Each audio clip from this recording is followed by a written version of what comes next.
नमस्कार सर्वांना. Good morning. आजच्या आपल्या रेकी लेवल 1च्या सेकंड डेच्या सेशनमध्ये मी रेकी ग्रँड मास्टर सचिन आपल्या सर्वांचं हार्दिक स्वागत करत आहे. Welcome welcome welcome you all. तर सर्वांचं स्वागत आहे. तर काल बरंच सांगितल्याचा फरक पडलेला दिसतोय. चांगल्या संख्येमध्ये उपस्थिती आहे तुमची. चला, आजचा दिवस बघा. आजचा दिवस एक खूप सुंदर आहे. कशासाठी? काल तर पहिला दिवस होता. एकमेकांना आपण ओळखत नव्हतो. आता थोडं थोडं तुम्हाला कनेक्शन व्हायला लागेल. आजचा दिवस का महत्वाचा आहे? आज तुम्ही काल आपण सबकॉन्शियस माइंड बघितलं, कॉन्शियस माइंड काय आहे. तर आज अगदी जाता जाता तुम्ही अंतर्मनाला स्पर्श करणार आहे ना.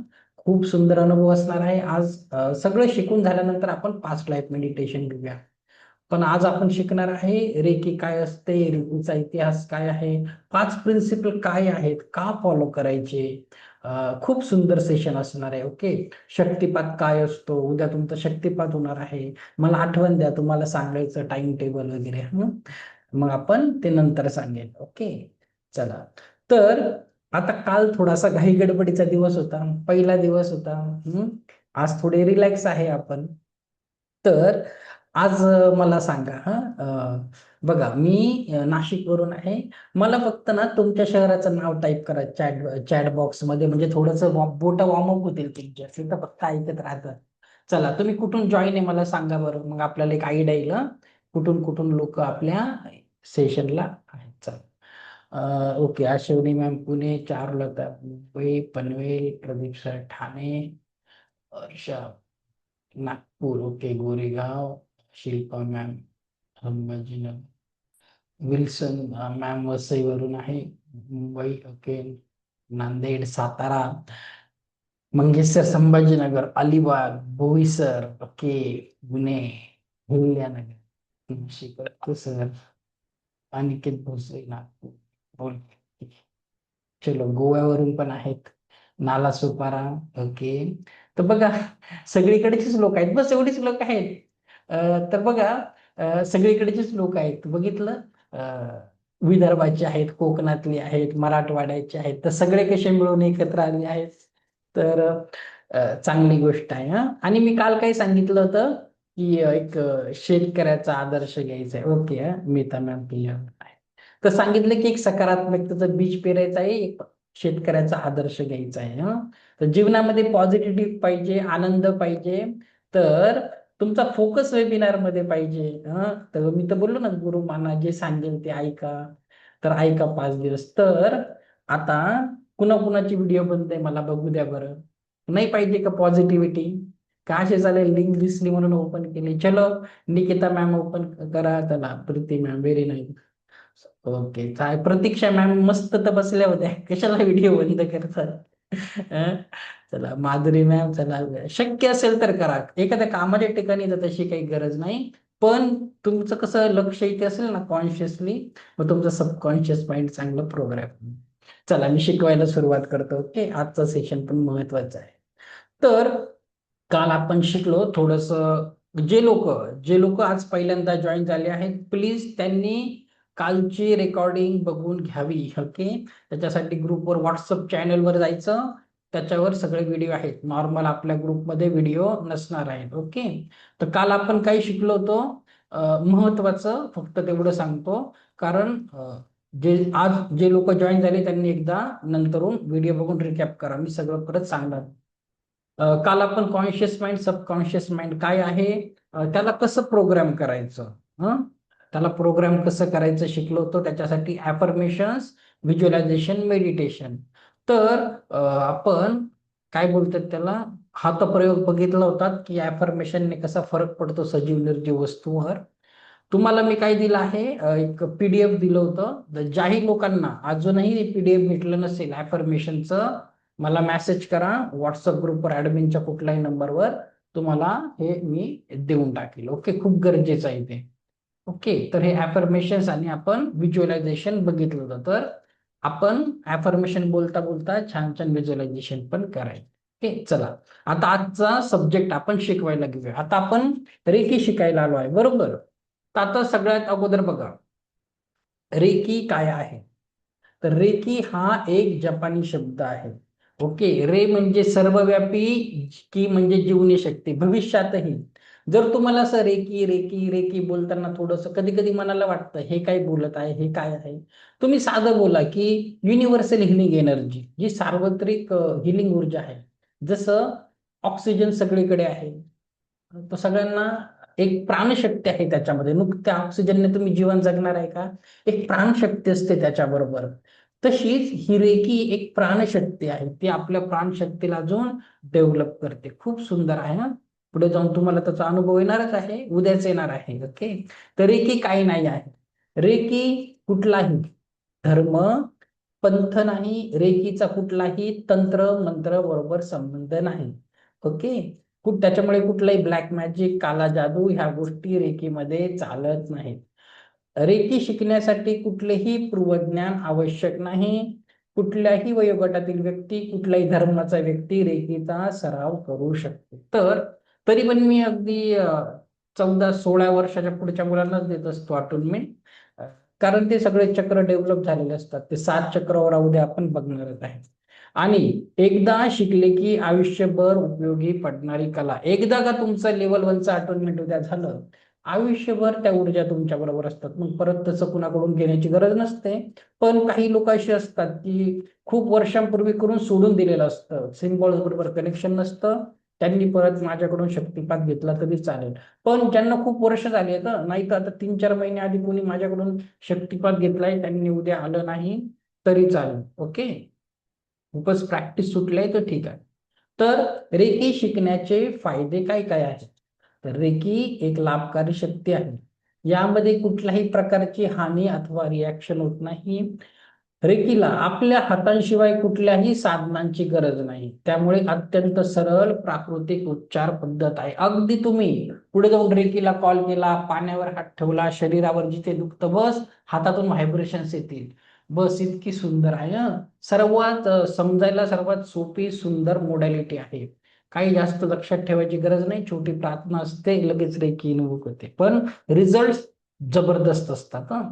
तर रेकी शरीरातील रासायनिक ग्रंथी, अवयव आणि स्नायूंना पुनर्निर्माण प्रक्रियेला करण्याच्या प्रक्रियेला वेग देते. ओके, तर रेकी प्रत्येक व्यक्तीवर वैयक्तिक पातळीवर प्रभाव टाकते आणि उपचार घेणाऱ्या व्यक्तीच्या गरजेनुसार रेकी आपल्या हातामधून फ्लो होत असते. तर तुम्हाला पण पुढे जाऊन वाटेल की आता किती वेळेस मी हात ठेवू या व्यक्तीवर, किती वेळेस हिलिंग होईल. तर अगदी तुम्हाला जाणवतील, एकदा ऊर्जा वाहतील आणि रेकीच ठरवते समोरच्याला किती वेळेस हिलिंग द्यायचं. तर प्रॅक्टिसने तुम्हाला ते सगळं समजून जाणारच आहे. ठीक. चला, तर संशोधनानुसार रेकी तणाव कमी करते आणि शरीराच्या नर्वस सिस्टीमला सक्रिय करते, आणि 7 चक्रावर तर तुमचे बॅलन्स रेकी करणारच आहे. ओके, आता थोडस आता पुढे जाऊन काही लोक काय करतात, याच्यामध्ये खूप पुढे जातात, याच्यात पुढच्या लेवल असतात, ग्रँड मास्टर बनतात, माझ्यासारखे कोच बनतात, खूप छान करिअर करतात. तर मे बी तुम्ही पण भविष्यात याचा खूप उपयोग करणार आहे. कदाचित लोक तुम्हाला बोलतील तुम्ही हे काय करत आहे काय नाही. तर थोडासा इतिहास समजून घ्या. इतिहास समजला ना, मग मनामध्ये शंका कुशंका राहत नाही. काही लोकांना इतिहास आवडत नाही, तरी 5 मिनिटात मी तुम्हाला रेकीचा इतिहास सांगतो, नंतर आपण शिकवेल. ओके, थोडस नॉलेज असू द्या. ओके, तर फायदाच होईल तुमचा. नाहीतर मग हवेत गोळीबार नाही करायचा. सरांनी शिकवलं आहे आणि मी रेकी देत आहे असं नको. तुम्हाला नक्की त्याचं ओरिजिन कसं आहे, आपल्यापर्यंत कसं आलं, थोडीफार इन्फॉर्मेशन नक्कीच आपल्याकडे असायला पाहिजे. तर आपण जे शिकत आहे ना, त्याला बोलतात उसूई रेकी. आता उसूई रेकी का बोलतात, तर हे पहिला जो फोटो आहे, हे आहेत डॉक्टर मिकाऊ उसूई. आता यांनी रेकी इथे लिहिलंय, पुन्हा ऊर्जा, रेकी ऊर्जा पुन्हा शोधली. आता म्हणजे अगोदर अस्तित्वात होती का, तर नक्कीच होती. ओके, तर आता आपण काय करूया, हे बघा, मी काल सांगितलं नाही तुम्हाला, शेवटच्या दिवशी खूप सगळ्या नोट्स भेटणार आहे. 5 दिवस केलं तर तुम्हाला सर्टिफिकेट भेटणार आहे. खूप छान छान नोट्स आहे. काल एका मॅडमने जसं सांगितलं, माझ्याकडे खूप नोट्स असतात, तर नोट्स वगैरे तुम्हाला भेटेल. त्यात एक नोट येणार आहे, त्याच्यामध्ये एक आहे ना, मी तुम्हाला दाखवतो. एक 30 पानाचं PDF असणार आहे, हिंदीमध्ये आहे. तर ज्यांना मराठीचा प्रॉब्लेम आहे त्यांच्यासाठी चांगलं आहे. तर याच्यामध्ये तुम्ही नंतरून वाचून घ्या. थोडंसं मी सांगतो तसं शेवटच्या दिवशी तुम्हाला ह्या नोट्स येणारच आहेत. चला आता बघा यांचा थोडासा इतिहास आपण बघूया. बघा 1800 सदी के मध्य में जापान के शहर में डॉक्टर मिकाउसे का जन्म हुआ था. तर ते खूप आध्यात्मिक प्रवृत्तीचे होते आणि एका कॉलेजमध्ये प्रोफेसर होते. एक दिन क्लास में बाइबल पढ़ाते समय एकदा ते त्यांच्या क्लासमध्ये ना बायबल शिकवत होते आणि त्यातल्या एका मुलाने त्यांना प्रश्न केला की हे बघा इथे लिहिलेलं आहे, एक दिन क्लास में बाइबल में ईसा मसीह द्वारा हाथों से स्पर्श द्वारा हजारों रोगियों को रोग मुक्त करने की कथा का जिक्र चल रहा था. कुछ विद्यार्थियों ने डॉक्टर से सवाल किया की क्या आप बायबल को सत्य ईश्वर आज्ञा मानते. ते बोलले बिलकुल मानते. मग त्यांनी विचारलं की जर जीसस क्राइस्ट असतील किंवा जुने काही मॉन्क्स होते, काही महापुरुष होते, साधू महात्मे असतील, ते स्पर्श विद्येने कुणालाही बरं करत होते. तर त्या विद्यार्थ्यांनी विचारलं की तर आत्ताच्या युगातही असं शक्य असेल का. जर तेव्हा शक्य होतं. ओके, त्यांनी असं विचारलं आणि मग त्यांनी काय केलं माहितीये का. मग ह्या प्रश्नाचं उत्तर त्यांच्याकडे नव्हतं. मग त्यांनी काय केलं, डॉक्टर हुसैने अगले ही दिन प्रिंसिपल के पद से इस्तीफा दे दिया क्योंकि उनके पास उसका कोई जवाब नहीं था. इस प्रश्न से विचलित होकर डॉक्टर उसई खोज के लिए एक अनजान यात्रा पर निकल गए. इस स्पर्श चिकित्सा को खोजना ही उनके जीवन का ध्येय बन गया. आणि मग काय केलं त्यांनी, प्रिन्सिपल पदाचा राजीनामा दिला आणि खूप म्हणजे त्यांनी ना खूप धार्मिक ग्रंथाचा अभ्यास केला. म्हणजे ते पूर्ण चायनाला गेले, चायनीज भाषा शिकले. तिथे त्यांना एवढं उत्तर भेटलं नाही. मग त्यांनी पूर्ण जपानचे धर्मग्रंथ बघितले, नाही भेटले. नंतर डॉक्टर मिकाउसी भारतामध्ये आले. डॉक्टर मिकाउसींनी संस्कृत भाषा शिकली. त्यांना ऋग्वेद अथर्ववेदामध्ये थोडी थोडी माहिती भेटली, पण पूर्ण माहिती भेटली नाही. मग ते तिब्बतला गेले. त्यांना मग बुद्धिस्ट लोटस सूत्रामध्ये याची थोडी माहिती भेटली, पण ऍक्युरेट माहिती भेटली नाही. आणि मग शेवटी काय केलं त्यांनी, शेवटी ते काय केलं, ते परत जपानला आले आणि त्यांच्या गुरुकडे गेले आणि त्यांना काही विचारलं की हे बघा, हे बघा याच्यात लिहिलेलं आहे की डॉक्टर परंतु बघूया आपण. तो डॉक्टर मकई उसे वापस अपने गुरु के पास चले गए. अपने मित्र बौद्ध मत रोबोट के पास अपनी समस्या रखी. मग त्यांच्या गुरुनी त्यांना काही सांगितलं माहितीये का, एक शेवटचं सजेशन दिलं. काय सजेशन दिलं, ज्या प्रकारे भगवान बुद्ध आहे त्यांनी त्यांच्या प्रश्नांची उत्तरे ध्यानातून स्वतः मिळवली. भगवान महावीर असतील, येशू ख्रिस्त असतील, किंवा आता तुम्ही बघा ना साईबाबा असतील, कोणी असेल, कोणी महापुरुष असेल, ओशो असतील लेटेस्ट जगामध्ये, तर त्यांनी काय केलं, ध्यानातून स्वतःची प्रश्नांची उत्तर मिळवली. तर त्यांच्या गुरुंनी सांगितलं तुला आता एकच ऑप्शन आहे तुझ्याकडे, तर तू आता ध्यानाला बस. तू ध्यानाला बस आणि तुझी उत्तर तू स्वतः मिळव. आणि मग त्याच्यानंतर त्यांनी काय केलं ना, ते जपानमध्ये एक माउंट कुरामा नावाचा पर्वत आहे आणि खूप पवित्र स्थान आहे जपानमध्ये. ओके, तर जपानमध्ये रेकी खूप पॉप्युलर आहे. तर त्यांनी काय केलं, डॉक्टर मिकाउसी त्या माउंट कुरामा पर्वतावर गेले आणि 21 दिवस, म्हणजे 21 दिवस ठरवलेलं नाही, जोपर्यंत उत्तर भेटत नाही तोपर्यंत ते तिथे तपश्चर्येला बसले आणि रोज असा एक एक दगड घ्यायचे. एक दिवस संपला की एक दगड असा बाजूला करायचे. तर एक दिवस काय झालं, जसं भगवान बुद्धांप्रमाणे ते बसले तपश्चर्याला आणि अगदी मरणासन्न अवस्थेत होते. आता काही शरीरामध्ये एनर्जीच राहिली नाही आणि त्या दिवशी त्यांना एनलाइटनमेंट भेटलं. जसं प्रकाशाची अनुभूती आली, सर्व सिम्बॉल, सर्व इन्फॉर्मेशन भेटली. जसं एक एनलाइटमेंट असतं माणसाला, एक तो सिद्ध पुरुष होतो. जसं भगवान बुद्धांना झालं तसं डॉक्टर मिकौसी यांना तो आत्मसाक्षात्कार झाला आणि सर्वांची हे आलं. त्याच्यानंतरून याच्यामध्ये खूप सुंदर पुस्तक आहे, तुम्ही नंतर शेवटच्या दिवशी वाचा. मग त्यांचे प्रथम 4 चमत्कार आहेत. कसं खाली येता येता त्यांच्या पायाला ठेच लागली, रक्त येत होतं, त्यांनी फक्त हात ठेवला आणि त्यांची जखम बरी झाली. नंतर एक छोट्या मुलीचं आहे, ते कॅन्टीन मध्ये काम करत असताना तिच्या गालाला सूज होती. नंतर त्यांच्या गुरूंना त्यांनी नीट केलं आणि असं करता करता त्यांनी शेवटी काय केलं, जपानमध्ये एक रेकी क्लिनिकच टाकलं, उसूई रेकी क्लिनिक टाकलं होतं.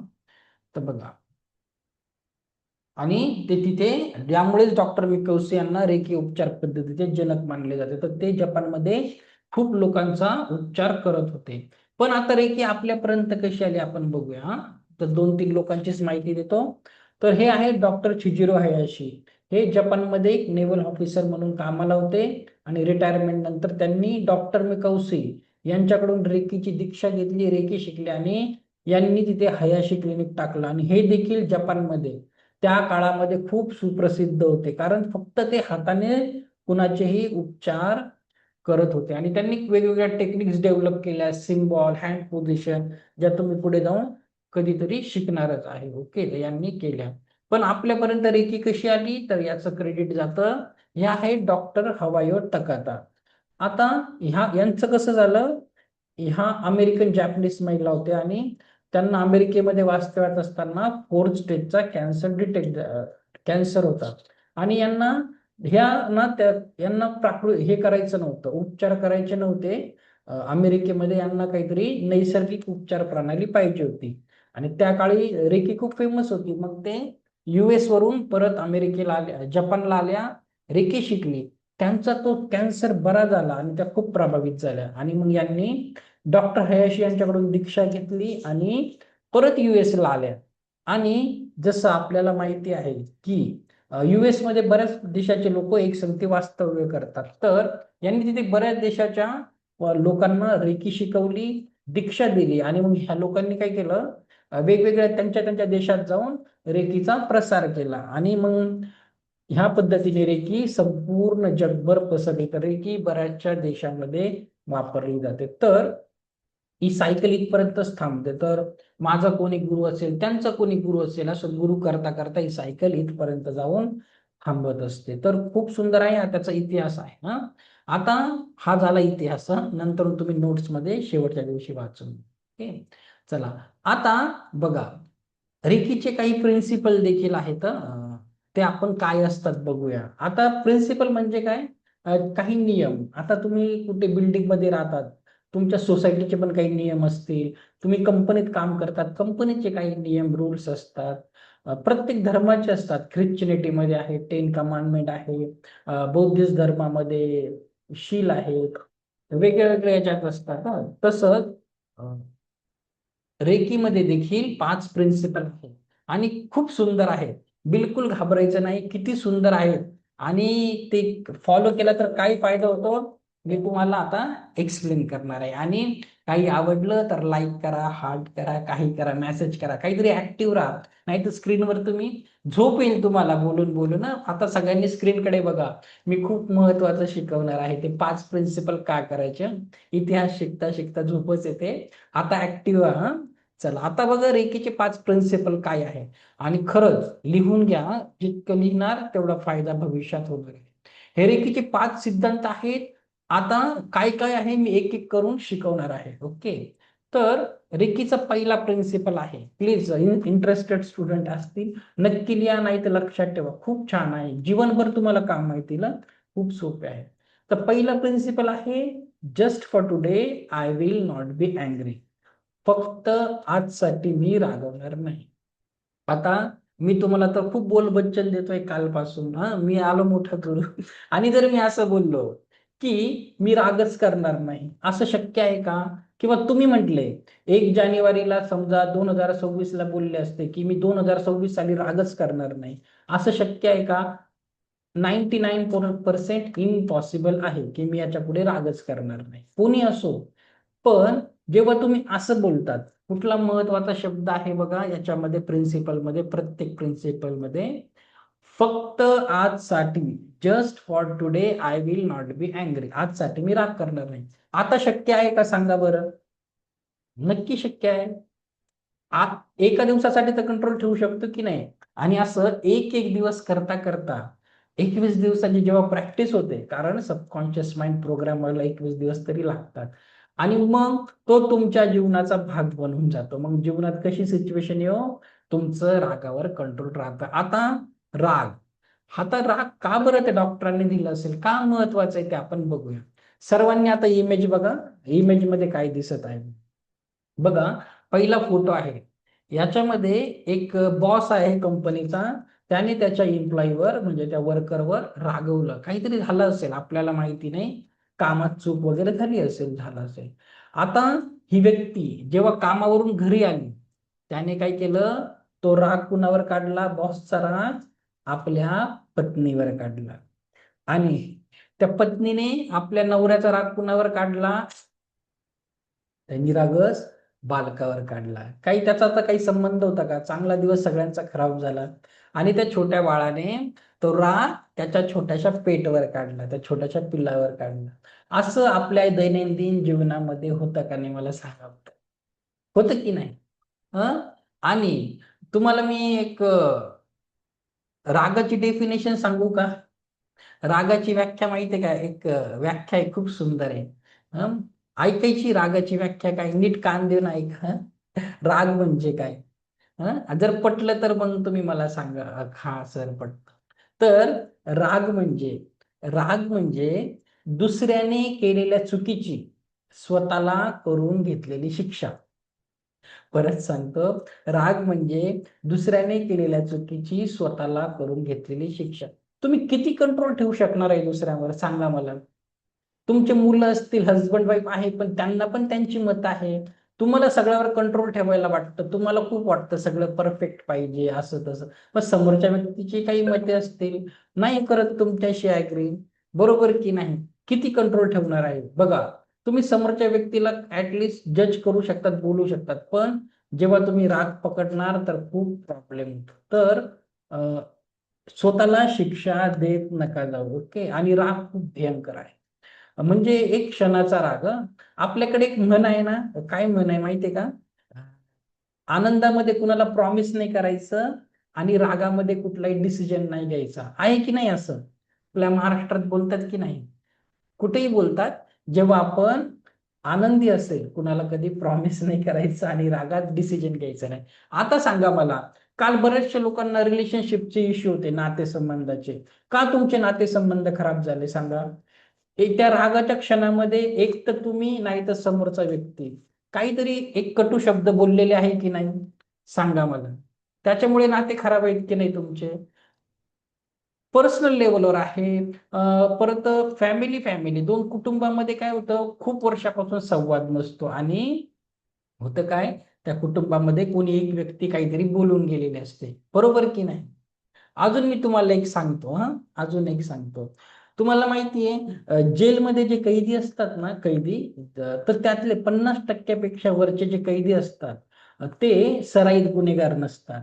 ते एका रागाच्या क्षणामध्ये त्यांच्या हातात काहीतरी येतं, एक वार करतात आणि ठेपेची शिक्षा भोगत असतात. तर राग इतका भयानक आहे, तर स्वतःला अजिबात शिक्षा करून घ्यायची नाही. मला ना एक मी काल एक गोष्ट वाचत होतो, सांगू का? गोष्टी लवकर समजतात, असं स्टोरी नाही समजत. बघा, एक मुलगा असतो आणि ना त्याला खूप राग येतो. खूप राग येतो. नेहमी त्याची समस्याच असते. तर तो एका गुरुजीकडे जातो आणि गुरुजीला काय बोलतो माहितीये का त्याच्या, की लोक मला खूप त्रास देतात, मग मला राग येतो, त्यात माझी काही चुकी आहे? मग ते गुरुजी बोलतात, समज एखाद्याच्या हातामध्ये विषाचा पेला आहे, त्याने तुझ्या समोर ठेवला आहे आणि तू घेतलाच नाही तर काय होईल? तर बोलतो, मी घेतलाच नाही तर त्या विषयाचा माझ्यावर परिणामच होणार नाही. तो समोरच्याला काही वाटेल त्याला होईल. ते गुरुजी बोलतात, बरोबर आहे ना? जसंच राग, समोरच्या व्यक्ती जर तुला त्रास देत आहे, तर जर तू तो राग व्यक्त केला तर तू ते विष पिलं, आणि जर तू राग व्यक्त नाही केलं, ते विष समोरच्याच्या मनात होतं, ते त्यालाच बाधेल. ऍग्री की नाही? तर राग करायचा नाही. ओके. खूप सोपा प्रिन्सिपल आहे. ओके. तर तुम्हाला एवढं रागावर नक्की कंट्रोल करायचं शिकायचं आहे. ओके. तर बघा, कधी कधी आपण रागात एखाद्याला काहीतरी बोलून जातो. शब्द कठोर असतात, पण भावना क्षणभंगूर, आणि त्या बोललेल्या शब्दांचा परिणाम समोरच्याच्या मनावर खोलवर होत असतो. ओके. तर राग ही एक नैसर्गिक भावना आहे, पण ती विनाशकारी देखील असू शकते. तर अनियंत्रित रागाचा एक क्षण नातेसंबंध, निर्णय, मनाच्या शांतीवर परिणाम करू शकतो. तर रिकी आपल्याला थांबायला, श्वास घ्यायला, शांतता निवडायला शिकवते. ओके. आलाही राग ना, समोरच्या व्यक्तीचा लगेच व्यक्त व्हायचं नाही. 10-15 मिनिटं थांबायचं. एखादी भांडणाची सिच्युएशन आली, सांगायचं 10-15 मिनिटानंतर ह्या विषयावर बोलू. तोपर्यंत दोघांचे त्या अँगरचा इंडेक्स असतो, तो थोडासा खाली आलेला असतो. ओके. तर राग करायचा नाही. ओके, चला आता सॉरी, सेकंड प्रिन्सिपल लिहून घ्या. लिहा, दुसरा प्रिन्सिपल लिहा. फक्त आज साठी मी चिंता करणार नाही. Just for today I will not worry. आता रोज रोज मी बोललो मी चिंताच करणार नाही असं होणार आहे का? पण फक्त आजसाठी नाही करणार मी बाबा, आज जाऊ दे, जे होईल ते होईल, तर नक्की शक्य आहे. आता सर्वांनी बघा, स्क्रीनवर शब्द आहे चिंता. काय आहे ते शब्द? चिंता. चिंता आणि चितामध्ये काय फरक आहे? चिंता आणि चितामध्ये एक अनुस्वाराचा फरक आहे का? काय वाटतं तुम्हाला? याच्यातून अनुस्वार काढला तर काय होतं? ते चिता होतं की नाही? तर आता मला सांगा, दुसरा काय फरक आहे? कोणी मेसेज मध्ये मला सांगतं का? काय फरक असतो चिंता आणि चितामध्ये? मी सांगतो, जाऊ दे, तुम्ही त्याच काही जास्त ऍक्टिव्ह नाही वाटतं. बघा, अं, चिंता, चिता काय करते? आपण मेल्यावर एकदा जाळून टाकते की नाही? ऍग्री की नाही? चिता काय करते? मेल्यावर जाळते. आणि चिंता काय करते? प्रत्येक क्षणी आपल्याला वेळोवेळी जाळत असते, जिवंत चितेवर. ऍग्री की नाही? हा, काय वाटतं तुम्हाला? मग ती चिता चांगली आहे की चिंता चांगली आहे? ती चिंता परवडली पण ही चिंता नाही. आता मला मेसेज बॉक्स मध्ये सांगा, चिंता करून करून आपल्याला कुठकुठले आजार होतात? तुम्हीच सांगा, मी काही सांगायची गरज नाहीये. सांगा बरं मला, वेगवेगळे आजार सांगा.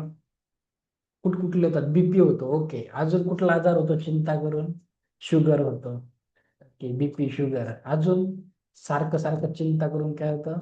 बीपी, हार्ट इश्यू, बरोबर. अजून बीपी शुगर वालेच आहेत सगळे. अजून मन खराब होतं, डिप्रेशन, ब्रेन इश्यू, मानसिक डिप्रेशन, आजार, और क्या? Relationship, okay. मानसिक, ओके. और कुछ? बघा, खूप छान पुस्तक आहे ते, एक लुईस याचं खूप छान पुस्तक आहे, you can heal your life. झोप न येणे, अगदी सगळंच. तर बघा, एक सर्वेच आहे आणि ही गोष्ट तेवढीच खरी आहे. जगातले 90% आजार हे चिंता, स्ट्रेस, एन्झायटीमुळे चाललेले असतात. तर चिंता करणं. तुम्ही कधी कॅन्सरचे पेशंट बघितले आहे? कॅन्सर पेशंटच्या जीवनामध्ये कॅन्सर कसा होतो? कॅन्सर कसा हळूहळू ग्रो होतो? आपल्या विचारांमुळे, आपल्या थिंकिंग पॅटर्न्समुळे, ओके. तर चिंता करायची नाही. काय होणार आहे?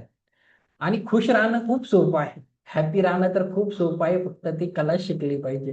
तर बिलकुल चिंता करू नका. काल मी सांगितलं आहे, स्वतःला प्रायोरिटी द्यायची आहे, तर बिलकुल स्ट्रेस घ्यायचा नाही.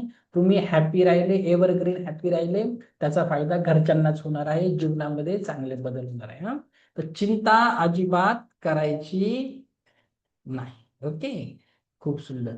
तिसरं आहे, just for today I will be grateful. फक्त आजसाठी मी कृतज्ञ राहील, म्हणजे प्रत्येक गोष्टीत देवाचा आभारी राहील. हे खूप महत्वाचं आहे. लॉ ऑफ अट्रॅक्शन तुम्ही कुठेही शिका, आकर्षणाचा नियम. असा जगातला कुठलाच कोच नाहीये जो ग्रॅटिट्यूड हा शब्द शिकवणार नाही.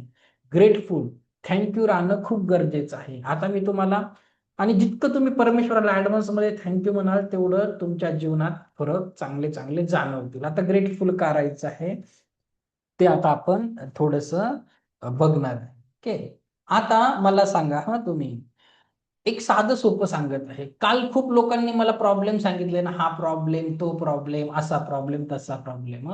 मी प्रेझेंट घेतली तुमची. आता जर मी तुम्हाला सांगितलं की तुमच्या इथला प्रत्येक जण दुसऱ्यांच्या स्वप्नातलं आयुष्य जगत आहे, तर तुम्ही बिलीव्ह करणार का?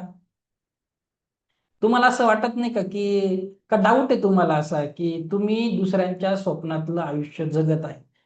मी आत्ता प्रूफ करून दाखवेल तुम्हाला, ओके. तुम्ही कसं ड्रीम लाईफ जगत आहात, दुसऱ्यांची ड्रीम लाईफ. आता आपण बघूया, ओके. आवडलं तर नक्की सांगा मला. बघा, जर जर तुम्ही स्वतःचं घर असेल, तुमचं स्वतःच्या घरात राहता, तर तुम्ही जे लोक रेंटच्या घरात राहतात, भाड्याच्या घरात, त्यांच्या स्वप्नातलं आयुष्य जगत आहे. ती व्यक्ती भाडं भरून भरून थकली असते, त्याला नेहमी एक कसंही असो बाबा स्वतःच छप्पर पाहिजे. हा, दुसरं, जर तुम्ही भाड्याच्या घरात राहतात, रेंटवर राहतात, तर तुम्ही एका फुटपाथवर राहणाऱ्या लोकांच्या जीवनातलं आयुष्य जगत असतात. ती व्यक्ती बोलत असेल, खूप कष्ट करतो, छोटे काही होईना, पण भाड्याचं बी असो, पण माझं स्वतःचं डोक्यावरती छप्पर पाहिजे. जर तुम्ही एखाद्या कंपनीमध्ये मॅनेजर असाल, तर तुम्ही तिथल्या काम करणाऱ्या क्लर्कच्या स्वप्नातलं आयुष्य जगत आहे, तोही कधी स्वप्न बघत असेल. जर तुम्ही क्लर्क असाल एखाद्या शाळेत, कंपनीत वगैरे, बँकेत, तर तुम्ही एका कामवाल्याच्या मावशी असतात, शिपाई काका असतात, त्यांच्या स्वप्नातलं आयुष्य जगत आहे. बरोबर की नाही? इथे प्रत्येक जण प्रत्येकाच्या स्वप्नातलं आयुष्य जगत असतो. तुमच्याकडे लग्न झालेलं आहे, लग्नाच्या खूप समस्या आहेत, फॅमिलीमध्ये खूप नवरा बायकोत भांडण आहेत, पण ज्यांचं लग्नच झालं नाही, वयाची 40ची गाठले, तुम्ही त्यांच्या स्वप्नातलं आयुष्य जगत आहे. तो माणूस म्हणत असेल, अरे कसंही असो, मी केलं असतं, पण लग्न तर होऊ दे. हा, तुम्हाला मुलांच्या समस्या आहेत, मुलं असे वागतात, तसे वागतात, अभ्यास करत नाही, दिवसभर चिंता. पण तुम्ही बघा, IVF सेंटरच्या बाहेरच्या लाईन आणि त्या डॉक्टरची फी, ज्यांना मुलं होत नाही, 5,000-5,000 डॉक्टर व्हिजिटिंग फी घेतात फक्त. तर करतो की नाही? आता सांगा बरं, असं कोण आहे नाही जगत? चॅट बॉक्स मध्ये सांगा बरं. तुम्ही दुसऱ्यांची ड्रीम लाईफ जगत नाही, असं कोणी आहे का? आहे कोणी? चला अजून सांगतो, तुम्ही किती, आता तर पैशाचं सांगतो. काल काही लोक काय बोलले, की सर आर्थिक समस्या आहेत, हा, पैशाच्या खूप समस्या. आता तुमच्याकडे किती पैसे आहे मी तुम्हाला सांगतो, किती धनवान आहे. हा, चला आपण आता, मी पण आज थकलाय एकटा बडबड करून. किसी को पकड लेते हैं, किसको पकडू मैं?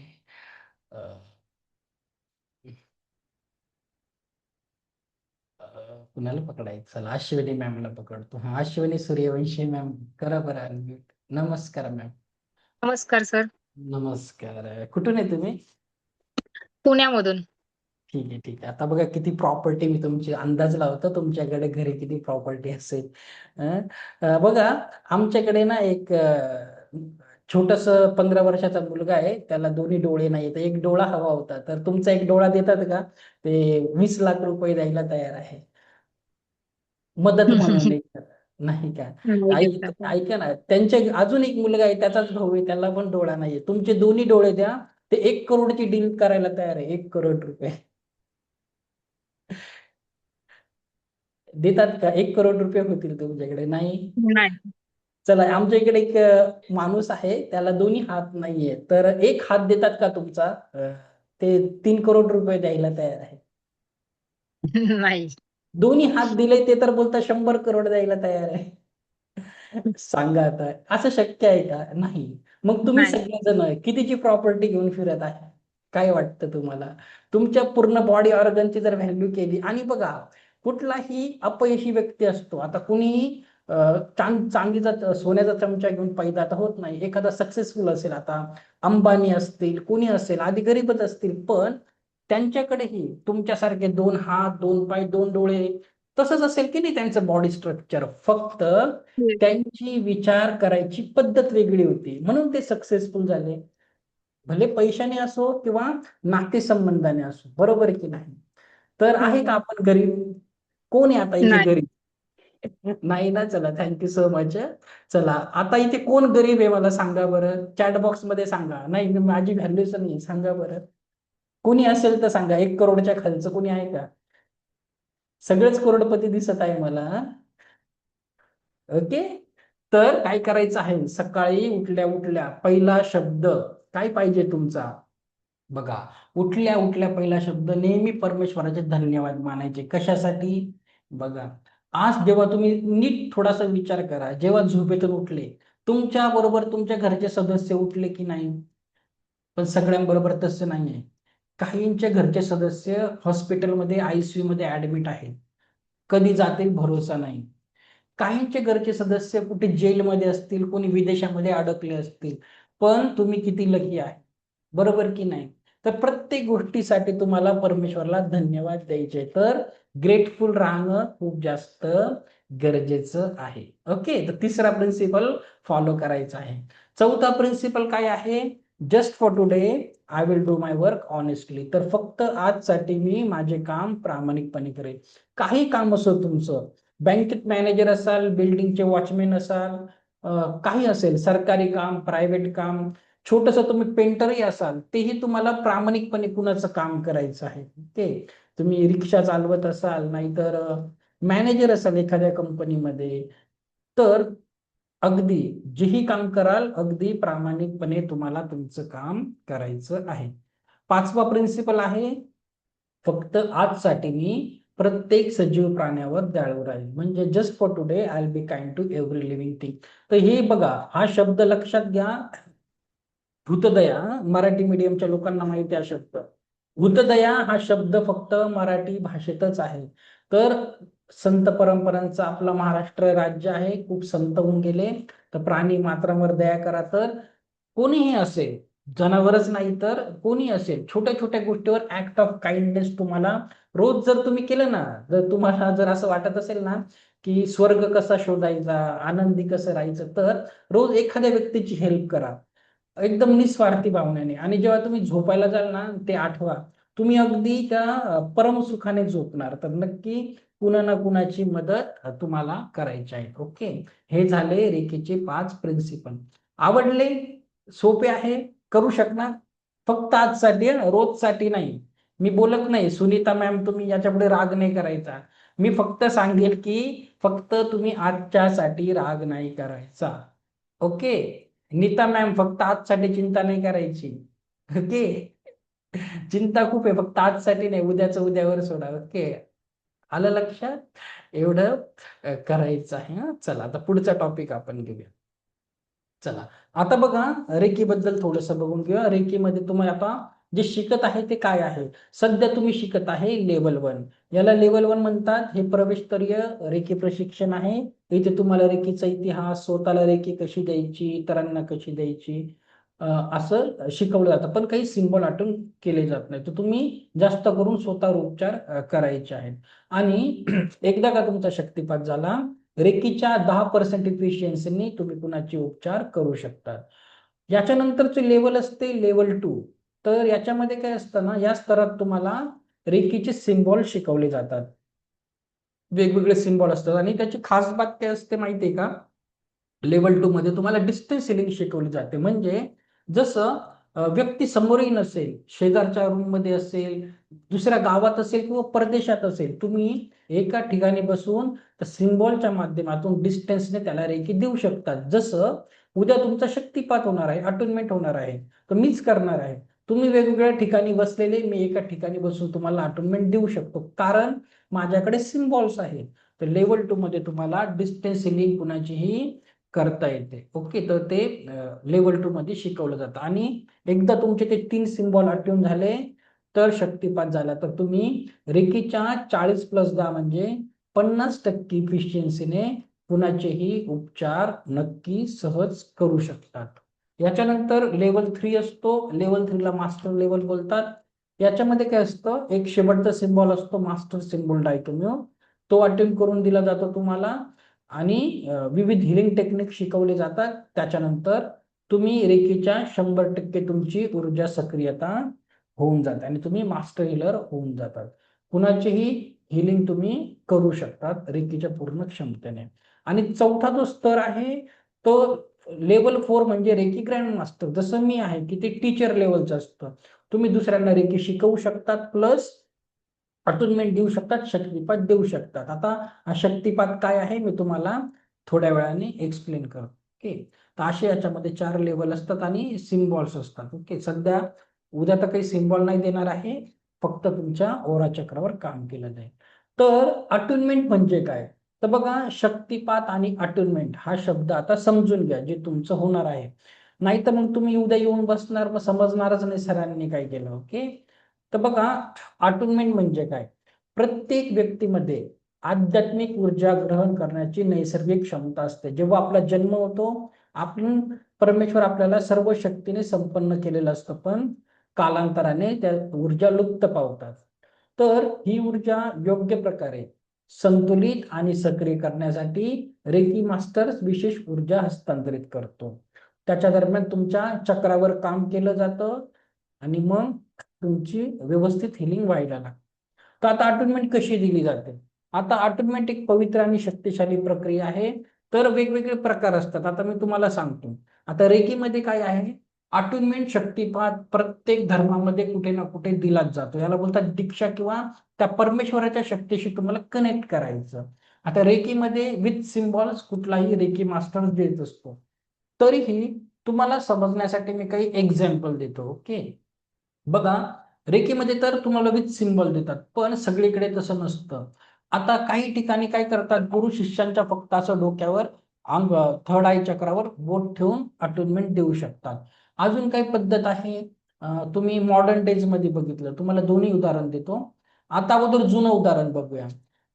अटोनमेंट हे सेल्फ रिअलायझेशनने देखील होतं. म्हणजे किंवा एखाद्याला जसं मेडिटेशन मध्ये भगवान बुद्ध मेडिटेशनला बसले, त्यांना आत्मज्ञानाची प्राप्ती झाली. भगवान महावीर बसले, त्यांना झाली. किंवा आता रजनीश ओशो असतील मॉडर्न डेज. दुसरं आहे, तो आता वेगवेगळा. आता ख्रिश्चनिटीमध्ये कसं असतं बघा, ते जीसस क्राइस्ट होते. महत्वाचं काय मी तुम्हाला सांगतो, भगवान कृष्णाचं आणि यांचं उदाहरणही सांगतो. तर जीसस क्राइस्ट जेव्हा होते, तर ते बोलायचे की ते खूप हायर लेवलचे आहेत, ते देवाचे पुत्र आहेत. तरीही त्यांनी काय केलं, त्यांचा मावस भाऊ होता एक जॉन म्हणून. तरी त्यांनी त्यांच्याकडून, जसं ख्रिश्चनिटीमध्ये बाप्तिस्मा असतो बाप्तिझम, तसं त्यांनी त्यांच्याकडून घेतलं. तर लोक बोलले की तुम्ही तर एक हायेस्ट सोर्स आहात, मग तुम्ही त्यांच्याकडून कसं घेतात? त्यांनी सांगितलं की पृथ्वीवर काही गोष्टींचे नियम असतात, त्या नियमाची आपण पूर्तता केली पाहिजे. जसं भगवान श्रीकृष्ण, तुम्हाला माहिती आहे का, आता भगवान श्रीकृष्ण कोण होते? ते स्वतःच एक देव होते, पण तरीही त्यांनी हा नियम पूर्ण करायला काय केलं? ते आणि त्यांचे भाऊ कुठे गेले सांगा? श्रीकृष्णांचे गुरु कोण होते सांगा बरं मला? कोणते महाराज होते? कुणी बघ, कुणाला माहिती आहे का? सांगा बरं, कोण होते श्रीकृष्णांचे गुरु? कोणाकडे ते शिकायला गेले? कधी तुम्ही वाचलंय की नाही? तर मीच सांगतो, चला कोणाला माहिती नसेल. सांदीपनी महाराज. तर ते ऋषी सांदीपनी, बरोबर, डॉक्टर निलिमा सुधीर पवार मॅम म्हणले, चला सांदीपनी गुरुकडे गेले. तिथे त्यांनी, तिथे तेच शिकले, ते साध चक्र काय, ओरा काय, जग कसं काम करतं वगैरे, दीक्षा घेतली. बघा, त्यांना काही गरज होती का याची? पण नाही. पृथ्वीवर काही गोष्टी आपल्याला पालन त्याचं करायलाच लागतं. आता सेल्फ रिअलायझेशन म्हणजे कसं, आता आपण हनुमानांचं उदाहरण घेऊया. जेव्हा ते नाही का माता सीतेला शोधायला गेले, आपल्या कन्याकुमारी पर्यंत, समोर समुद्र होता. आता आता जायचं कसं इथून पुढे? मग ते जे जामवंत होते त्यांनी काय केलं, त्यांना आठवण करून दिली की लहानपणी तुझ्यामध्ये अशा अशा शक्ती होत्या, कालांतराने त्या लुप्त झाल्या. त्याचं काही रिझन होतं. नाही तर आपण शाळेत स्टोरी बघितली होती ना लहानपणी, त्यांनी सूर्याला बॉल समजलं आणि उडत उडत फ्लाय करत गेले. तसं असतं तर त्यांचं लहानपण कसं गेलं असतं बरं? काही गोष्टी असतात. तर त्यांनी काय केलं, जामवंतांनी त्यांना रिअलाइज करून दिलं.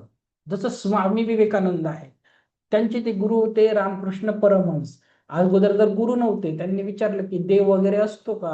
मग ते रामकृष्ण परमहंसने काय केलं, त्यांचा उजवा हात त्यांच्या छातीवर, उजवा पाय त्यांच्या स्वामी विवेकानंदाच्या छातीवर लावला आणि त्यांना अचानक पूर्ण जग गोल फिरायला दिसायला लागलं. वेगवेगळे प्रकार आहेत. रेकीमध्ये काय असतं, तुम्हाला गुरु विथ सिम्बॉल अट्यून करून देतो. ओके, हँड पोझिशनने, सिम्बॉल्सने. तर काय होतं, तुमची जी प्राणशक्ती आहे, जी आपण ऑक्सिजन बरोबर घेतो, ज्याच्याने तुम्ही जगत आहे, तर त्या प्राणशक्तीला डेव्हलप केल्या जातं आणि तुमच्यातली एक हिलिंग एनर्जी परत होऊन जाते. तर होत काहीच नाही, सर्व शक्ती तुमच्यामध्येच आहे, सगळ्या एनर्जी तुमच्यामध्येच आहे, फक्त त्याला रिकनेक्ट करून दिल्या जातं. ओके, तर उद्या तुमचा सकाळी 6 वाजता असणार आहे. मी नंतर सांगेल त्याच्याबद्दल, मला अजून इथे बघू द्या. ओके, हा ठीक आहे. तर बघा, उद्या सकाळी मी काय करेल, आता संध्याकाळच्या बॅचचे लोक कन्फ्युज होतात, तर संध्याकाळची बॅच शिकून झाल्यानंतर मी एक व्हॉट्सअप ग्रुपवर लिंक पाठवेल अटुनमेंटची. तर उद्या सकाळी 6 वाजता तुम्हाला येऊन बसायचं आहे. तिथे फक्त हात जोडून बसायचं आहे. 10 मिनिटाचं काम आहे आणि शक्तिपात घ्यायचा. 10च मिनिटं. ऍक्टिव्हेशनसाठी परत आपला रेग्युलर क्लास असणार आहे. मग त्याच्यामध्ये मी तुम्हाला ऍक्टिव्हेशन करून देईल, रेकीला कॉल कसा करायचा. आणि उद्या येताना एक ग्लास पाणी घेऊन यायचं, पाण्याला चार्ज करायचं, पाण्याची चव बदलायची, रेकीला इन्व्होक करायचं. मी तुम्हाला उद्याच्या सेशनमध्ये शिकवणार आहे. तर नक्की याला मजाकमध्ये घेऊ नका. काय होतं, काही लोक बोलतात की सगळं खोटं आहे, नाही होत. मग काही लोक नाही आहेत, मग दुसऱ्यांचे चमत्कार, दुसऱ्यांकडून काही झालं का मग बोलतात सर आमचं अटोनमेंट राहिलं, आमचं अटोनमेंट राहील. मग मला शनिवारपर्यंत पळवतात, आमचं करा वगैरे. तर तसं करायचं नाही. उद्या सकाळी यायचं, नावाने जॉईन करायचं, आपल्या नावामध्ये एनर्जी असते. ओप्पो, विवो अशा नावाने नाही करायचं. आता दुसरं, सगळ्यांनी केअरफुली ऐका हा.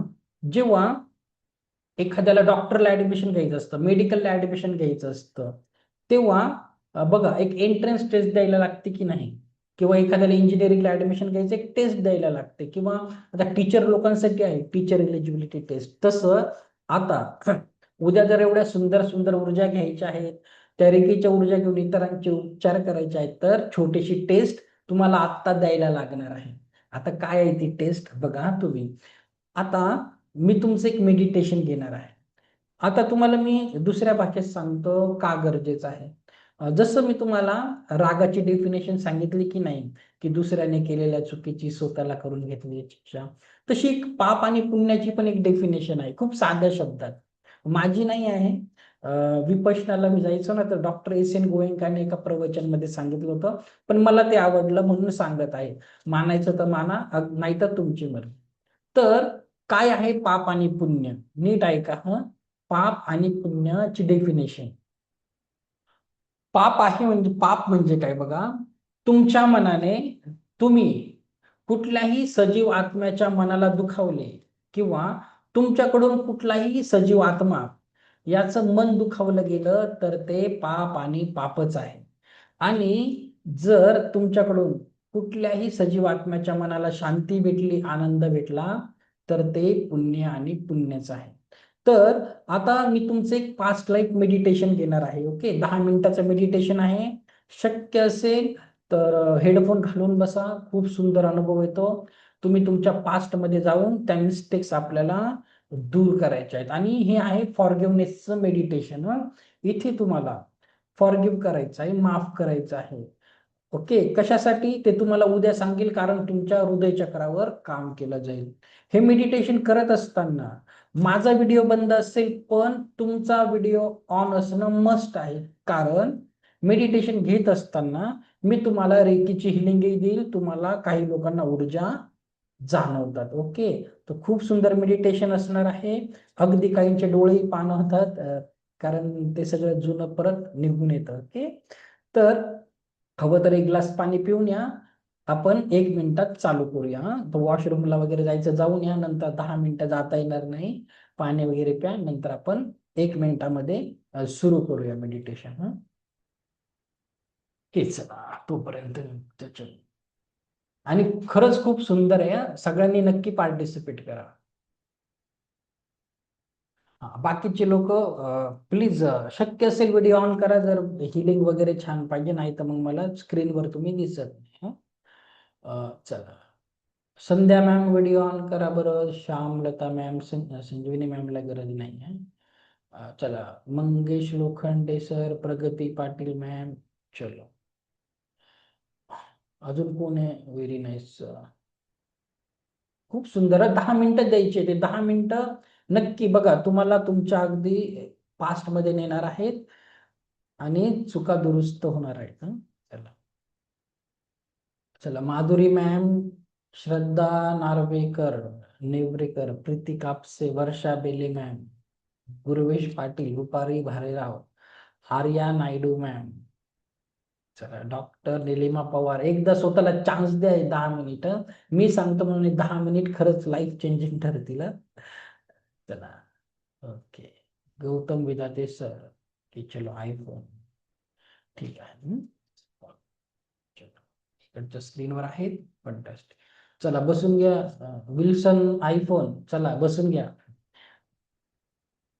संभाजी बुतकर, मेडिटेशनला कसं बसतो आपण तसं बसायचंय, फक्त मला ऐकायचंय. ओके ओके, ठीक आहे. ऑफिसमध्ये आहे मयुरी मॅम, तर नो प्रॉब्लेम. चलो, व्हेरी नाईस. कोकिला मॅम बसल्या बघा पोझिशन मध्ये व्यवस्थित. अश्विनी मॅम पण बसलाय. आले का सर? चला, राकेश सर बसून घ्या. ओके, चला, मेडिटेशनला कसं बसतो आपण? पाठीचा कणा ताठ आणि डोळे हलके बंद. माझा व्हिडिओ बंद असेल, तुमचा ऑन पाहिजे. ओके, चला. ओके, चल. ठीक आहे. चला, डोळे हलके बंद करा, पाठीचा कणा ताठ. जस्ट माझ्या सूचना फॉलो करायच्या आहेत. ओके, चला.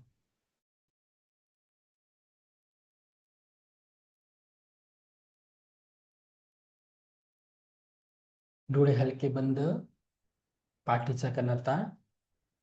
आजच्या ह्या साधनेमध्ये तुम्हाला तुमच्या पास्टमध्ये ज्या काही नकारात्मक घटना आपल्या जीवनामध्ये घडल्या आहेत, त्या नकारात्मक घटनांसाठी जे कोणी लोक जबाबदार आहेत, त्या घटनांना जबाबदार असलेल्या प्रत्येक व्यक्तीला माफ करायचे आहे. कारण we all are connected to the universe. ह्या ब्रह्मांडाशी आपण कनेक्टेड आहोत. म्हणून तुम्ही दिलेली माफी आज त्यांच्यापर्यंत पोहोचणार आहे. दुसरं, कळत नकळत आपल्याकडून ज्या काही चुका झाल्या आहेत, त्या चुकांसाठी आपण माफी मागणार आहोत. आणि आज आपण मागितलेली माफी देखील त्यांच्यापर्यंत पोहोचणार आहे. डोळे हलके बंद, पाठीचा कणा ताठ. संपूर्ण लक्ष येणाऱ्या आणि जाणाऱ्या श्वासांवर.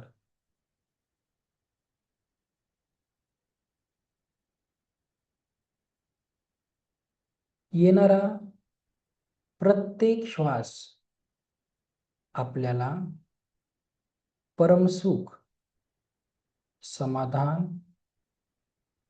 आरोग्य, ऐश्वर्य आणि दीर्घायुष्य प्रदान करत आहे.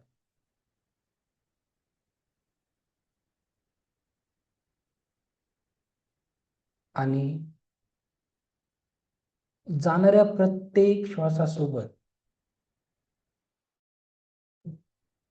शरीर, मन, सात चक्र आणि औरातील सर्व प्रकारची नकारात्मकता कायमस्वरूपी बाहेर पडत आहे.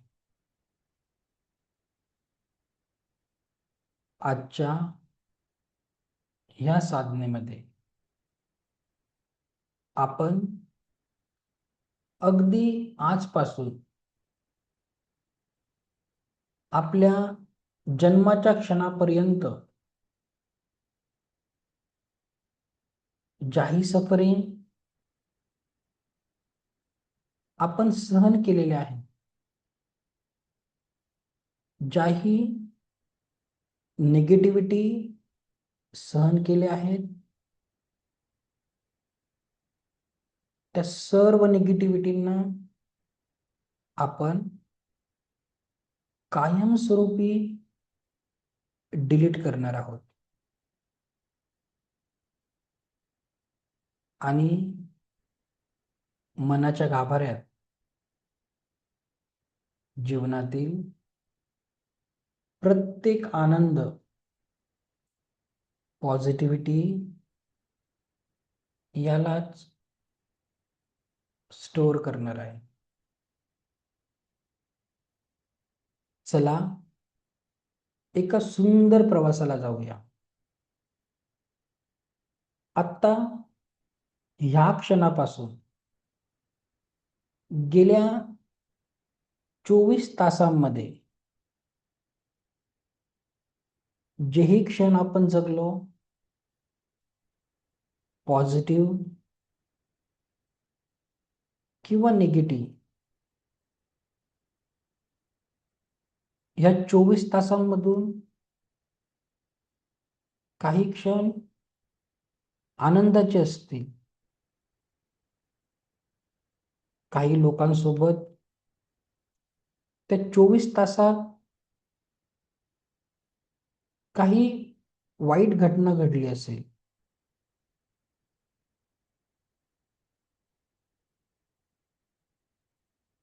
एखादा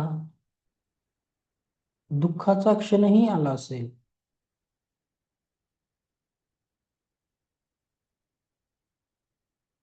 त्या सगळ्या नकारात्मक घटनांना जबाबदार असलेल्या प्रत्येक व्यक्तीला माफ करा.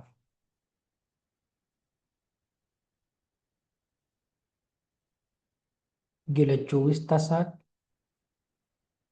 शब्दाने, कृतीने जर कोणी तुम्हाला दुखावलं असेल, त्या व्यक्तीला मनोमन माफ करून टाका.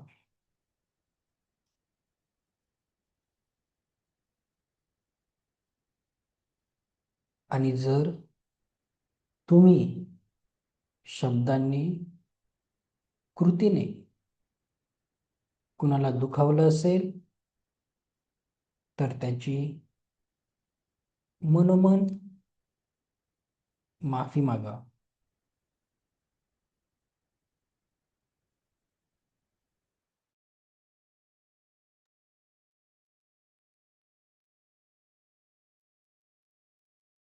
आणि गेल्या 24 तासात ज्याही चांगल्या घटना तुमच्या सोबत घडल्या, त्या चांगल्या घडलेल्या प्रत्येक गोष्टीला मनाच्या गाभाऱ्यात कुलूप बंद करा.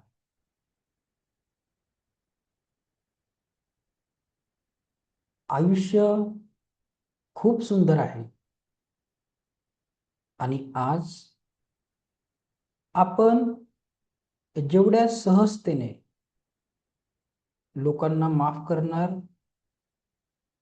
किंवा त्यांची माफी मागणार, तरच जीवनाचा अत्यंत आनंदाचा अनुभव आपण घेऊ शकणार आहे.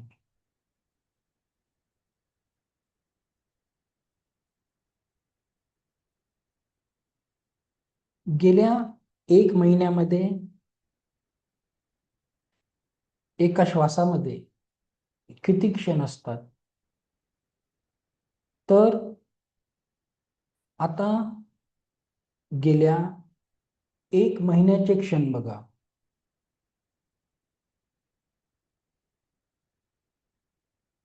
काही क्षण चांगले आहेत,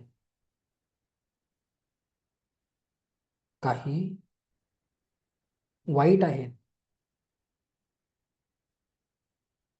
एखाद्याने तुम्हाला खूप दुखावलं असेल,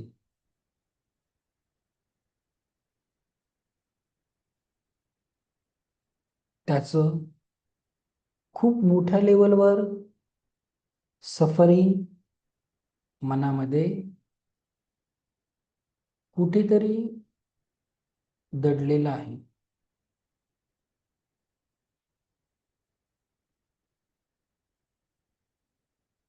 त्या सफरिंगसाठी, तुमच्या दुःखाला कारणीभूत असलेल्या प्रत्येक व्यक्तीला माफ करून टाका. Allow your self.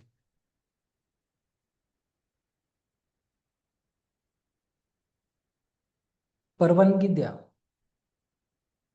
की तुमच्या जीवनात ज्याही व्यक्तींनी गेल्या 1 महिन्यात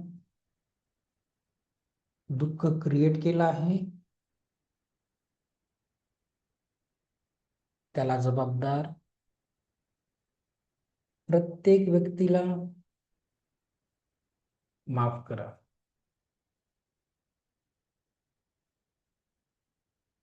कठीण आहे खूप माफ करणे, कारण ते शब्द खूप कटू असतील, अगदी मनाला खूप रुतले असतील. But allow your self.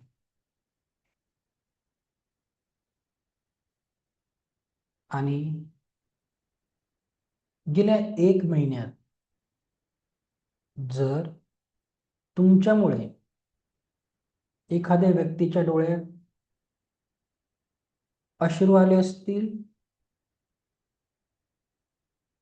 एखाद्याला दुखावलं असेल, तर मनोमन त्याची माफी मागा. आपण सर्व ह्या ब्रह्मांडाशी कनेक्टेड आहोत आणि तुम्ही मागितलेली माफी त्या व्यक्तीपर्यंत पोहोचणार आहे.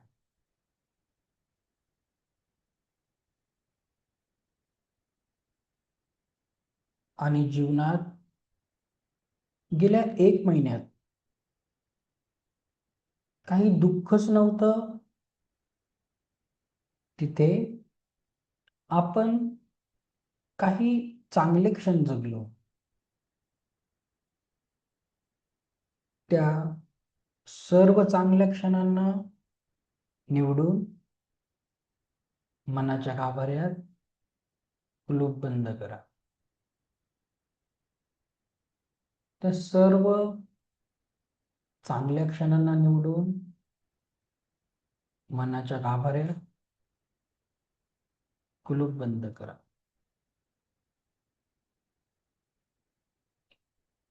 आता गेल्या 1 वर्षाचा काळ आठवा. 1 वर्ष 365 दिवस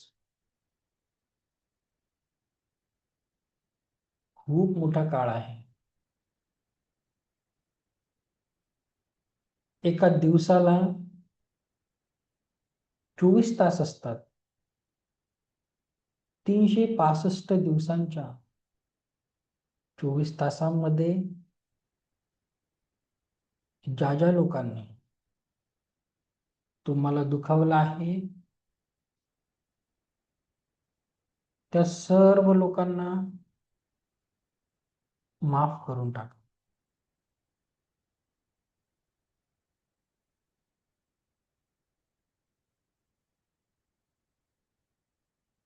माफ करताना तुम्हाला त्रास होईल, वेदना वाटतील,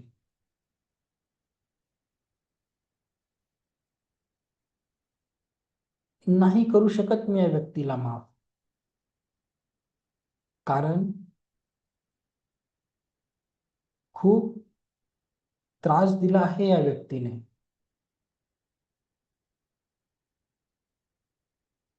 पण तो व्यक्ती तुम्हाला अंतर्मनात राहूनही त्रासच देतो आहे.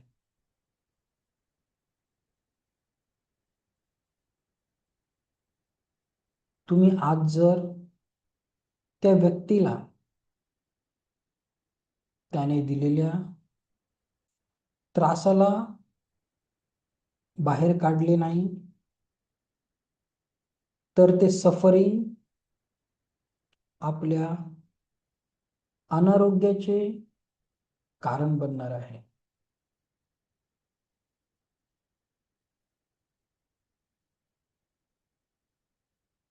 म्हणून त्याला माफ करा.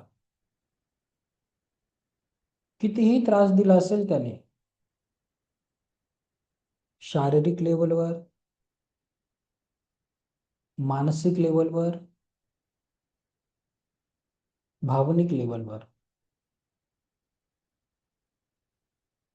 तुम्ही दिलेली माफी त्यांच्यापर्यंत पोहोचून जाणार आहे.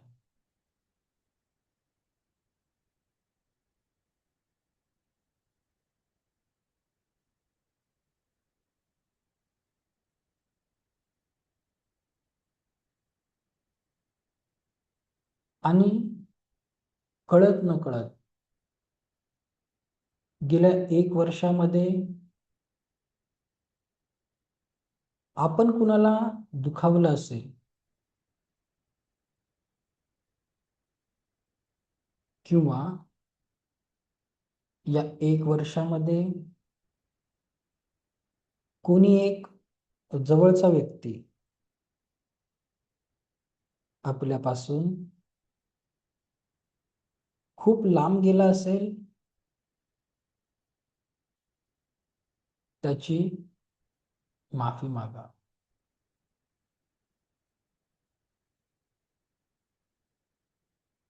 आणि गेल्या 1 वर्षातील सगळ्या चांगल्या क्षणांना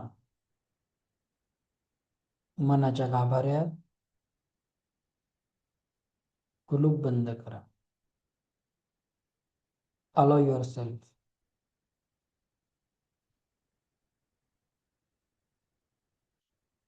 आता आपण 1 वर्षानंतर आयुष्यातल्या 10 वर्ष मागे जाणार आहे. 10 वर्ष खूप मोठा काळ आहे.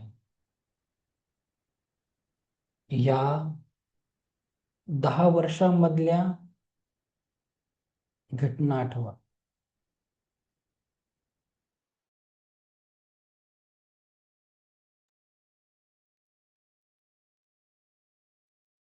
या 10 वर्षात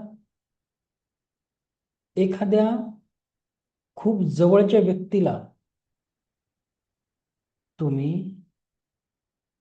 कायमस्वरूपी गमावलं असेल आणि त्याच्या आठवणीने आजही खूप व्याकुळ होत असाल आणि त्याच्यामुळे तुमच्या जीवनामध्ये दुःखांच्या विविध छटा असतील.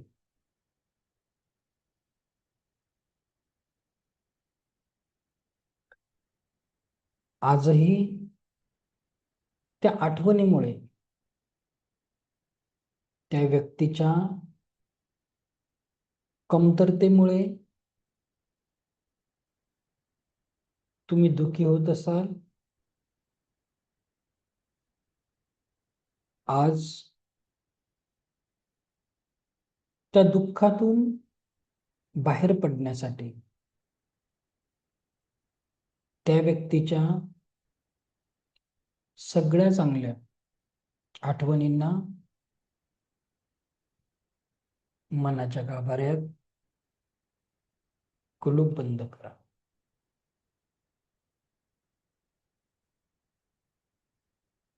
आणि सगळ्या दुःखांना मनातून आज मोकळे करा.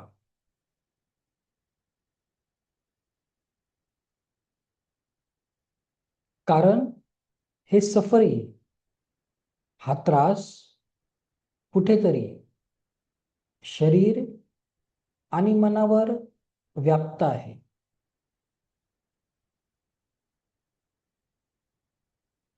म्हणून आज त्या व्यक्तीला फक्त आणि फक्त माफ करा.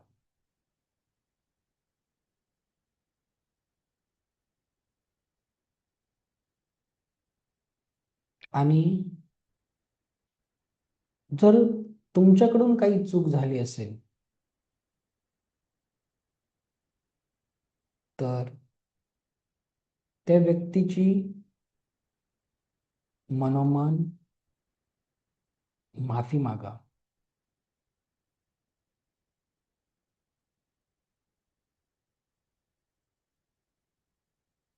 स्वतःला परवानगी द्या त्या दुःखातून बाहेर पडण्याची. आणि सगळ्या आनंदाच्या क्षणांना मनाच्या गाभाऱ्यात कुलूप बंद करा.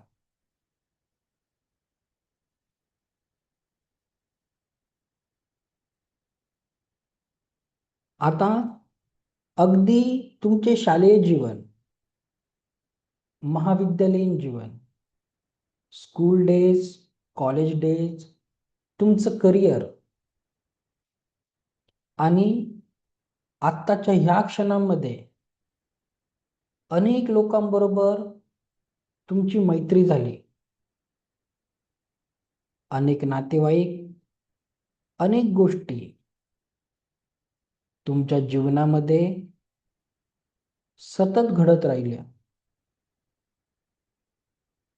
जीवन म्हणजे एकानंतर एक येणाऱ्या घटनांचा क्रम होता.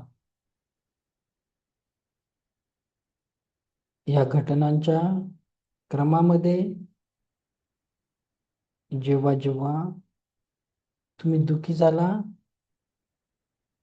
त्या दुःखाला जबाबदार प्रत्येक व्यक्तीला माफ करून टाक.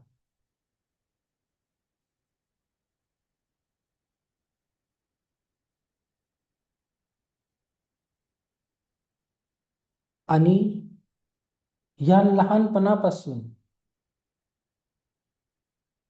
आजपर्यंत एखाद्या जवळच्या व्यक्तीला तुम्ही कायमस्वरूपी गमावलं असेल. कदाचित तुमचे आई वडील, अजून कोणी असेल.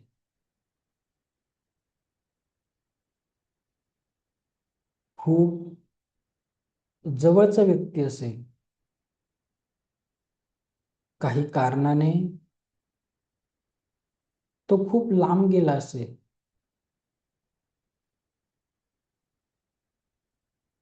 किंवा कायमचा दुरावला असेल.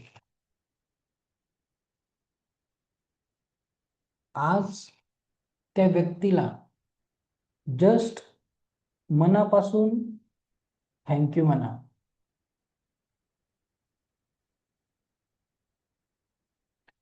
जर आठवणी चांगल्या असतील तर थँक्यू म्हणा. आणि दुःख दिले असेल तर सॉरी म्हणा.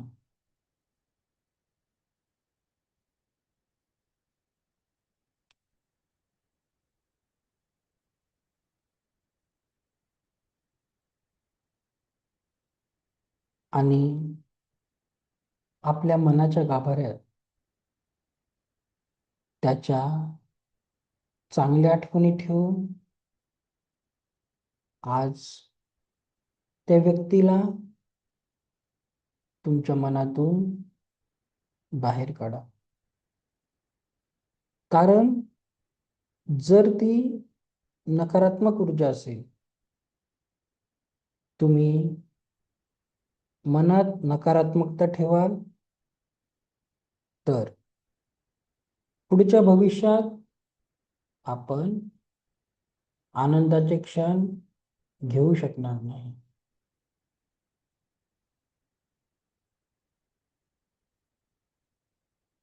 या सर्व नकारात्मक फिलिंग्स वारंवार आपल्या मस्तिष्कात येऊन वर्तमानातील क्षणांना आपल्याला जगायला थांबवतात.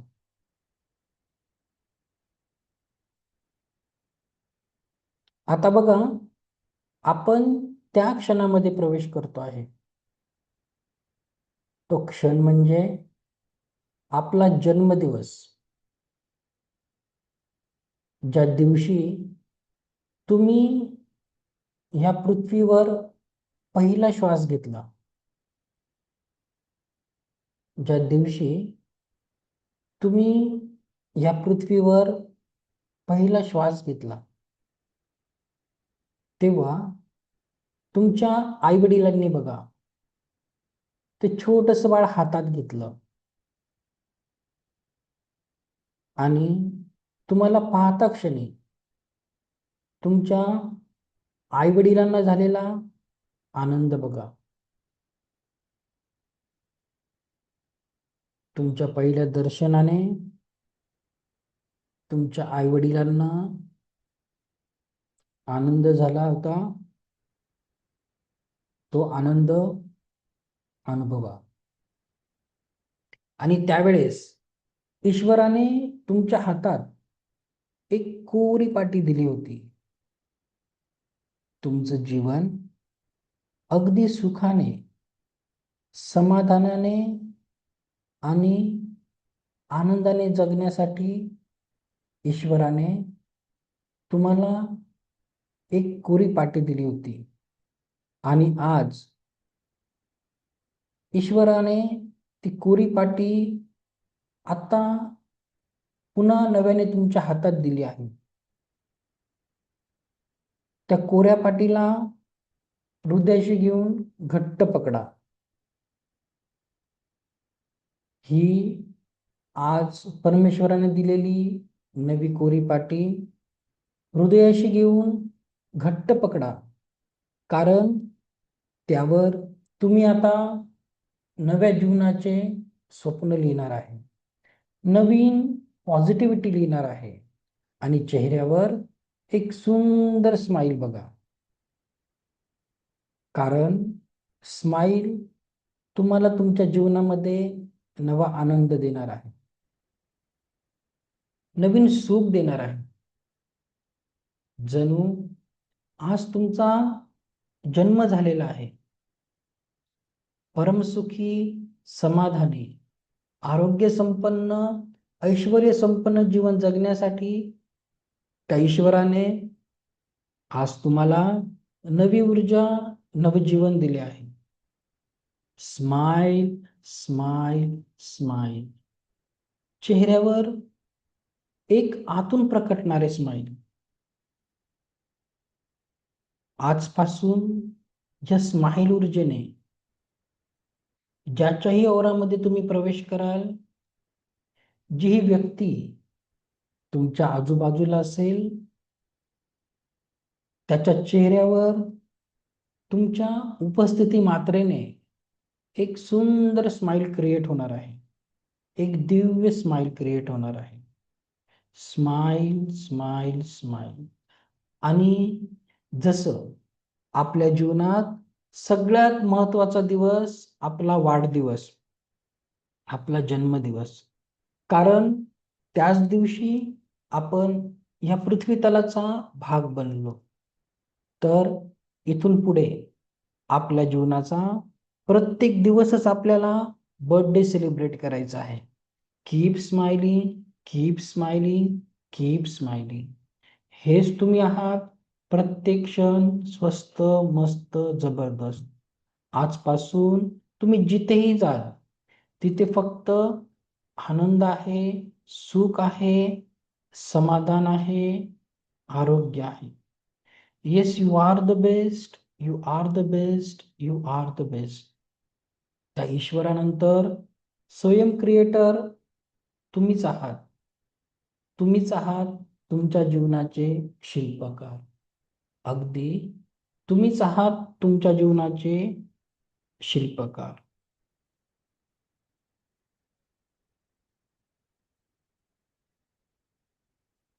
या स्माइल ऊर्जेने जेव्हा कधी तुम्ही तयार असाल, हळूवार डोळे उघडायचे आहे. परमेश्वर तुमच्या जीवनात प्रत्येक क्षणी परमसुख, समाधान, आरोग्य, ऐश्वर्य आणि दीर्घायुष्य देऊ. हे ईश्वर ऐसा ही हो, ऐसा ही हो, ऐसा ही. तथास्तु, तथास्तु, तथास्तु. Thank you, thank you, thank you so much. जेव्हा कधी रेडी असा डोळे उघडून घ्या. ओके.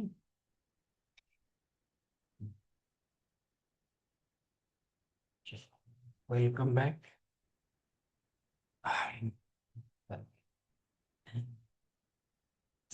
बघा, खूप कठीण आहे माफ करणे. हे काही माफ करणे काही साधी गोष्ट नाही आहे. लोकांना सांगता सांगता भगवान बुद्धांचं आयुष्य संपलं. ते येशू ख्रिस्त मरून गेले. श्रीकृष्ण सांगून सांगून थकले, पण लोक समजत नाहीत. पण माफ करणं खूप गरजेचं आहे. अदरवाईज तुम्ही जीवनामध्ये हॅपीनेस नाही क्रिएट करू शकत. ओके. आणि बघा, हे का घेतलं याचं कारण मी तुम्हाला उद्या जेव्हा 7 चक्र आणि ओरा शिकवेल तेव्हा त्याचं उत्तर भेटेल. ओके. चला, सर्वांचं वेलकम. काही कुणाला अनुभव आले असतील शेअर करू शकतात, किंवा काही क्वेश्चन आन्सर असतील विचारू शकतात. उद्या सकाळी 6 वाजता फक्त येऊन बसायचं आहे. ओप्पो, विवो, आयफोन अशा नावाने जॉईन करू नका. फक्त हात जोडून बसायचं आहे. मी सगळे इन्स्ट्रक्शन देईल. 6 वाजता जॉईन करायचं, 10 मिनिटात संपेल. मग क्लासमध्ये रेकीला कॉल कसं करायचं, इनवोक कसा करायचा, ऍक्टिव्हेशन आणि पाणी घेऊन यायचं, पाण्याला चार्ज करायचं शिकवेल. 7 चक्र आणि ओरा देखील डीप मध्ये शिकणार आहे. ओके. कसा बघायचा, कसं प्रोटेक्ट करायचं उद्या बघू. चला, ठीक आहे. चला, कसं वाटलं? छान. काही झालं का? ऊर्जा काही जाणवलंय का कुणाला? की करता आलं माफ? काही कोण आहे नाही माफ करता आलं? खूप अवघड होतं काय वाटतं? की करता आलं? सर्वांनी केलं माफ? एवढे चांगले ची बॅच केलं माफ. कुणाला नाही जमलं सांगा बरं. थोडस जमलं, थोडंफार, की त्या माणसाने खूपच त्रास दिला आहे. चला, ठीक आहे. चला, शिल्पा. ओके. रिलॅक्स. चला, ठीक आहे. लिंक व्हॉट्सअप ग्रुपवरच येते. नसेल तर बघा, तुम्ही व्हॉट्सअप ग्रुपवर आहे म्हणून तुम्हाला मेसेज होतात. ओके. लिंक तुम्हाला ना, उद्याची लिंक व्हॉट्सअप चॅनलवर येणार आहे, जे मी ग्रुपमध्ये काल टाकली होती. तर त्या चॅनलवर जा, तिथे लिंक असेल उद्याच्या अटेंडमेंटची. उद्या सकाळीच येईल. ओके. डोक्यात वेगवेगळे विचार येत होते, माफ करते, उद्या सांगतो हा कसं होतं. छान झालं. चला, ओके, ठीक आहे. घेऊ शकतात. सुप्रिया भावे मॅम, झालंय तुमचं अटेंडमेंट, मला माहिती आहे कशाला पत्र. ठीक आहे, थँक्यू सो मच. आपण मग उद्या सकाळी 6 वाजता भेटणार आहे. प्लस क्लासमध्ये तर यायचंच आहे. 1 ग्लास पाणी घेऊन या. 7 चक्र ओरा कसा प्रोटेक्ट करायचा, 7 चक्र काय असतात, 7 चक्राचं मेडिटेशन द्यायचं. उद्या खूप जास्त अभ्यास या थेरॉटिकली. ओके. चालेल. तर लिंक तुम्हाला उद्या सकाळी किंवा आजच्या क्लास नंतर भेटून जाईल. ओके. WhatsApp chat. ओके. चला, सर्वांनी मला ऐकून घेतलं, सर्वांचे खूप खूप आभार. Thank you, thank you, thank you so much. धन्यवाद.